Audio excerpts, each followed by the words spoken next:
Hey everybody, it's Jen from Jen Plans, and I'm going to be walking you through how I've been using my Erin Condren teacher planner from home to teach my kids while they're out of school.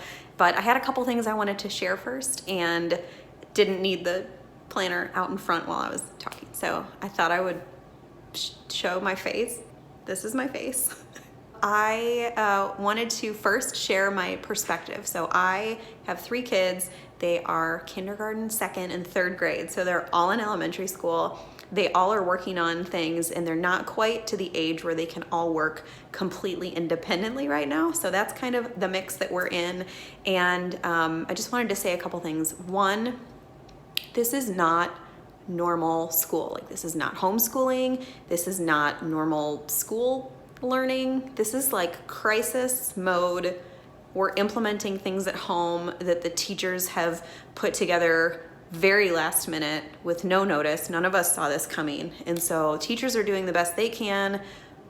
We need to give ourselves grace. Like, we just need to do the best we can with what we have. It's not going to be like, nobody's getting Teacher of the Year this year, except all the teachers. We just need to do the best we can, and that's all we can do. So that was the first thing. The second thing is, we're approaching the end of the school year, and so especially for my kids at the elementary level, a lot of those last few weeks of the school year are like review and a lot of fun stuff, and all of that's really special and important, but it takes a little bit of pressure off of us. Like, we're not in the beginning of the school year, or even in the middle, really. Like, I guess the beginning of the school year is some review, but the middle of the school year, when you're like pumping out new content, like, we're not having to do that, which is great. So some of this is review. We're coming into the last few units of learning, so we have the ability to kind of ease off the gas with like all the new stuff. It's not going to be new stuff full force all the way through the end of the year, which is for me a relief. Like, I'm excited that we don't have like a ton of new stuff all the way till the very end. So that's the second thing. The third thing, we are all in the same boat. Like, not just in our state, we're in Georgia, not just in our state, like around the world. And at least in our country, every kid is going to be in the same boat. It's not like everybody else is at school and only my kids were at home with me, and so we're all going to go back in the fall, hopefully.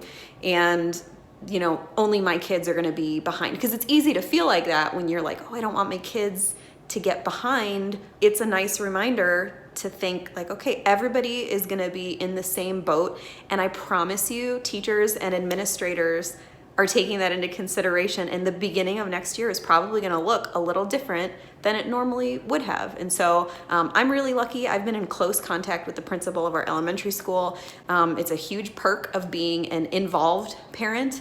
I'm so lucky I'm able to be an involved parent, and I like to pay attention to what's going on, and I like to know the people at the school where my kids are. And so I've been really lucky that I've been included on some calls with the principal of our elementary school. I'm really lucky that I have great relationships with my kids' teachers, and that I can reach out to them and have conversations with them too. And they are all talking about, especially the principal, they're all talking about how this is going to shape the way that the beginning of next year looks. So, as a reminder, like, I'm saying it mostly, not all just to you, also to myself, like, this is uncharted territory, and the entire system is going to have to adapt going into next year. So I hope that gives you a little bit of peace as well, because I know it did for me. Also, there is a spectrum of learning going on. We got the report in our district. There are plenty of kids who have not even logged on to their learning system. Of course,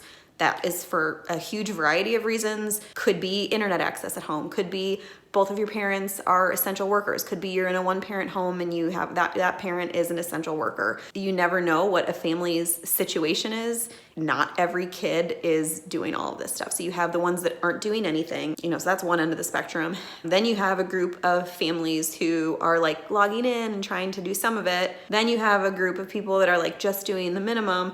And then you have the other end of the spectrum, the parents who are doing all the big stuff extra. They're doing the virtual tours of the aquarium, and they've already signed up for homeschool curriculum, and they're fully transitioned into homeschool, and they're really spending that time and energy embracing that part of it to provide their kids with that experience. And so, like I said, it's a spectrum. The first week I was we're doing geography. Now I'm gonna teach how to, I don't know, I had a whole list of things I wanna do. We're gonna do home skills, and we're gonna do all the virtual art shows and like walk through the museum. Like all of those things were great. I think we did like 2 of them. And then by the second week, I was like, what day is it?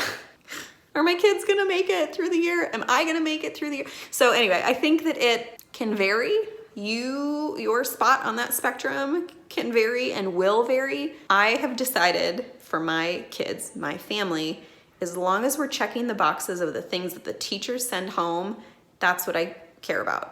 My kids were getting overwhelmed in the beginning, and our telelearning setup has looked a little bit different. Like the teachers and the administration are starting to kind of figure out what's working for them and what's not working and what they need to adjust. So we're all just kind of rolling with the punches.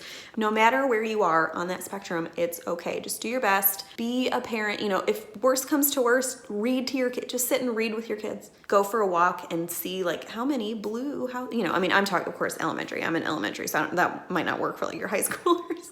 But you can adapt and you can figure out what works for your family. Schools are giving a lot of grace right now, so feel free to take some of the pressure off of yourself. Also, teachers are working so hard right now. Give the teachers a little bit of space to figure out what they need to be doing, because you have to remember some of these teachers don't have experience with using technology the way that they're being expected to now. And some of these teachers have probably never filmed themselves like reading to a kiddo or doing like math on a board. This is not familiar territory for them. They're having to pivot really, really, really fast. So in the beginning, when all this happened, I saw in a lot of the parent groups that I'm in, especially for our county, the parents saying, my teacher's not doing this, and why can't all the teachers do that? Like, these teachers are still learning just like we are. And right now, they probably don't have all the answers. The administration doesn't have all the answers. The state board of education might not have all the answers. As much as we're giving ourselves grace, we need to extend that to the teachers and to the school also, because this is not easy for any of us. Like, this is new for all of us. We're just gonna have to be in it together and do the best we can do. Okay, the last thing I wanna talk about before we jump into the planner is how we've set our days up. In the first week, I had our kids on like a rotation schedule. So I have 3 kids. So first kid, I'd be one-on-one with. Second kid would be reading and then doing Prodigy, which is like an online math game. And then the third kid would be doing, it's called iReady. It's like their electronic thing that their teacher assigns to them. So they like log into their school account and they can do all their stuff online. We kind of had a good rotation going, except my kids, after like 3 days, like one of them would finish early, and then the other one would be like, why do they get to be done early? And then the next one would be like, I don't want to read to myself. I want to read out loud. I want a snack. Everybody's crunching. So we decided to change that plan. I don't think it was a bad plan. We learned it didn't really work very well for our family, which is my other tip. You have to figure out what works for your family, and it might be different than what you thought it was going to be the first time. So what we switched to for last week that seemed to work really well was just one-on-one time with one kid, and then the other 2 could kind of do what they want as long as they were quiet. That is kind of the overview of how we're handling things right now. So I wanted to say all of that before I jump in and show you how I'm using the teacher lesson planner to implement these lessons that we're getting from the teachers at the kids' school. And I have the current year Erin Condren teacher lesson planner. It's not on the site anymore. The new one is about to be released, so I'll have a video on that one as soon as I get the new one in the mail. And so I'll do a full review of what the whole new teacher planner looks like. So if you're not subscribed, you can click subscribe and you'll get a notification when that video comes up and when that goes on sale. I'm so glad I had one. I am a room rep for 2 out of my 3 kids, and I also am the teacher appreciation chair for the elementary school. So I was using my teacher lesson planner to kind of manage all of those things, and it was just luck of the draw that I had it already. So when this all started happening, I was like, I'm actually gonna use this for keeping track of my kids' school stuff. So it's been really, really, really helpful for me to have. You don't have to use a specific teacher planner. For me, I just needed a place to put everything in one place. I'm gonna show you how I've been using mine. This is the Erin Condren teacher lesson planner. This, like I said, is the 2019-2020. And so if you want to see the new one, you'll have to wait just a little bit because it hasn't been released yet. Like I said, go ahead and subscribe. You'll get a notification when that review is posted. It'll be probably next week sometime. But this is the teacher lesson planner. If you want to see a walkthrough of this one, I do have like this year's walkthrough on my channel as well. So I linked it in the description. This is how I used it before. So like I said, I was so sad.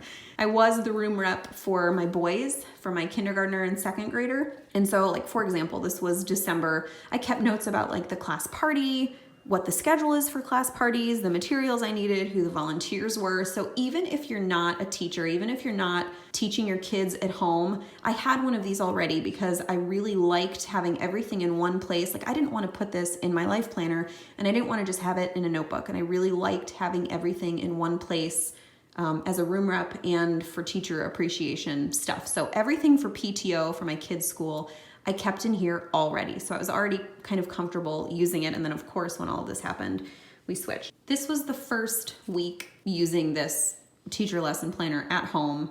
This was a rough week. I feel like I had it all together. Like I felt very organized. I basically took everything that all the teachers sent and I plugged it in here and I did child, so obviously the days are horizontal, Monday through Friday. And then if you're a teacher, you would put subjects at the top. I used each column for a kid. So my oldest, my middle, my youngest. And then I became an overachiever and I thought, you know what, I'm gonna also do social studies and life skills. And so we made it through a couple of them. I think we talked about like states and then I made sure everyone knows our address and phone number. And then I realized this was way too much, especially for week one. They were still getting used to just even being at home and learning. So this was too much for them. But if you wanna do extra stuff, I don't know if I'll ever add it back in the next couple of weeks, but this is where you can put extra things that you want to do with, if you want art, music, whatever. I don't know if you have more kids, you could use it that way. I just have 3 kids. So my kids are over there and I get everything from their teachers. I'll explain that in a second. And I put it here so that I know, looking all in one place, what I need to do for each of my kids. So that was week 1. This was week 2. Week 2 was a little bit better because this was countywide. The county sent it out. Every school in the county had the same work. And so it wasn't exactly the levels that my kid, it was a lot of worksheets. It was the best they could do. That was a rough week for all of us. This week was better. This was by grade level. I think they had enough time to get the grade level teachers together and kind of plan out what the kids were doing based on grade level and instructionally where they were. That is kind of how this week started. As you can see, we did nothing on this. It was if we can just do this stuff, we'll be happy. But I did need one place where I could keep everything for all my kids. These 2 kids each have 2 teachers and they're both doing accelerated level work in 2 different subjects. So I'm getting their homeroom stuff and then I'm getting their math teacher stuff, and I needed a place to keep everything together. And then we made it to, I'll come back to this. This past week, the week before spring break, which is definitely the best in terms of the kids. This was the most connected to their teachers and to what they were working on before they left out of all 3 weeks of home learning so far.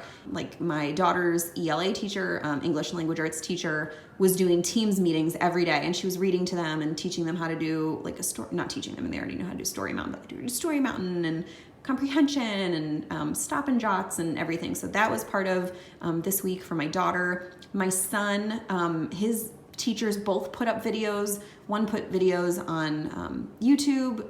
The other is doing videos through the Seesaw app that we're using for our kids. And then we're using SchoolTube for my kindergartner. So his teacher was on camera, so they could all see their faces.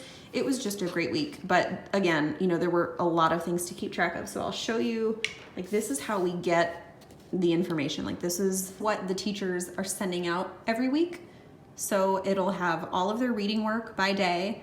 And then you can see there are some links on this one, the YouTube link for some of the things they need to be watching, brain pop, little pictures of the worksheets that they'll be doing. And then when you click on the link, it'll bring you to the worksheet so you can print it out. So these are my kindergartners. Worksheets that came. So I would get, this file from the kids' teacher. I save the whole file. All of the worksheets came from this first document. And so I save this in a file on my computer desktop. I have one file folder for each kid. So Macy has one, Matt has one, and Michael has one. And then within each kid, I have week 1, week 2, week 3. So in week 3, is this file, and then I open all of the documents and I save the documents as a PDF in the file. So I know that if I open Michael week 3, like if I click Teleschool and then I click Michael and then I click week 3, all of these will be there. It takes 10 minutes probably to set it all up, but it saves so much time. And because I have a Mac, if you are using an Apple product and you have other, like I have an iPad mini that the kids are also working out of, my files are all on the iPad mini. So I can open my files on the iPad mini and click the YouTube video and show one kid there while I'm working, with the other kid at my computer. So that's kind of how I'm getting and saving all the information. There is an electronic element to all of this because I need to have everything accessible in one place because of all the links and downloads and everything. But this is what the teachers are sending out. This just started this last week, and so I like this format. They have all of the things for each day and each subject. So this is reading, the green is math, and then at the end they do a little checklist so that you can go through and say okay, I definitely did all these things. I'll go back to this page and share my method. This is I made this little checklist for myself so that I would know what to do. So every week I check Blooms. That's the way that they're getting all the information out. I download the weekly overview, which is this. I print all the worksheets, which are these. I clip and label the work by kids. So I'll have all of this together and then I'll clip it and I'll label it. This is my label for this week, Michael week 3. And then when it's time to work with that kid, I just grab their packet and everything's ready, everything's prepped. Because if you have a kid sitting at the table waiting for you, especially if you have a kindergartner, they're gonna check out if you don't have it ready to go. So I make sure everything's ready to go by kid. And then I put all the work in the planner. So that's where I write, I went through, and for Michael, I wrote okay, read for 15 minutes, school tube, digraphs. And so I wrote it all here so that I can check it during the day, because what I really need to see, the kids in the beginning of the day, they always say okay, what do we all have to do? So I like being able to see okay, Mace, you're doing this. Matt, you have this stuff. Matt, my middle one had a math test on Monday. So it's just nice to have all of it here. So Macy, Matt, Michael all have their work for Monday right here. And then if this is my main planner right now. I'm not really using my life planner. There's just not really that much to plan. But if there's something time specific, it goes in this box. So that's how I'm using the planner. So every day I kind of replicate what's going on here. Now I'm getting something like this. This is Michael, so it's just one. But I get one of these from Matt's reading teacher. I get one of these from his math teacher. I get one of these from Macy's reading teacher and one from her math teacher. So could I skip all of this? Kind of. But I'd be checking and cross-checking, and it's just easier for me to have everything in one place. And then every day I check Blooms because sometimes the teachers put out little announcements or videos. Our school is precious and they're doing a morning announcement video. So I play that for the kids in the morning, and then I check Teams assignments. My 3rd grader has some assignments coming in through Teams. So that's really helpful too. And then I used to have this in my planner. It's still in my planner, but I'm not really using my planner. So to avoid having to open 2 books right now, I put all my kids' logins here. So Launchpad is their district 1 login. They get into Launchpad and they can access all of the different things they need for their schoolwork. So I have their username and password here. And the kids are good. They know it. But if I need to get in for any reason, I like having it all in one place. So I highly recommend, if you have a whole bunch of logins to keep track of, put them in one place. It'll be so much easier to reference. So I have this clipped so that I can reference it. My month is looking really sad. Actually, this week is really happy. It's spring break. So I have spring break, and then I love having these little sticky notes, not using them really that much. But that's how I'm setting up each week what my kids are doing. When we get all of these for the first week back, I'll go through again and fill these in for each kid. And then, I don't know if they're gonna start adding supplemental work for the other subjects, or if that's just gonna be up to us, or if I'm gonna feel really motivated and I'm gonna think okay, I really wanna focus on music this week, or art, or something for the kids, or memory keeping, or whatever. I might use this side, but also I'm not committing myself to anything, because just to be really frank, I don't know how I'm gonna be feeling, and I don't want to overwhelm myself is the bottom line. So maybe there are a lot of super parents who are really going all out, and that's awesome. If you're motivated to do that and you really want to, that's awesome. There are so many great resources. So many homeschooling friends are sending and saving and sharing great resources, but it's also okay if you're just trying to get through. That's okay too. It's all right. So I'm not deciding about this. I feel like this is half of our life and this is half of our life. So right now I'm only deciding this, and that's what the teachers are assigning. That's what we're committing to. And we're gonna be just kind of hanging out here for the next 6 weeks of the school year. And so that's the setup. That's how I put everything in one place. It's been tremendously helpful to me to be able to see everything by kid and also kind of use it in conjunction with an electronic system. I love using a paper planner, but I also know that, this stuff is coming to us through technology, and so we need to have that ready as well. So we're very, very lucky that our teachers are doing this. Like I said, this is just new this week. The first 2 weeks we didn't have this. It was like a whole list of worksheets and downloads and a bunch of stuff that was kind of all over the place. So having these really, really helps. Thank you to our teachers. None of my kids' teachers are watching, but thank you to my kids' teachers for, trying to make this as smooth as possible. All the teachers, I know you guys are just doing the best you can if you're a teacher. And families, hang in there. It's gonna be okay. We're all gonna be all right. We'll make it. So I hope this was helpful to you. If you have any questions, please leave them in the comments. Otherwise, I'll be back probably next week with the review and preview of the new teacher lesson planner, but I cannot tell you how thankful I am to have this for my kids, because this right here and this is saving me right now. So hang in there, everybody, and I'm thinking of all of you and can't wait to see what you guys are doing too. So thanks for watching.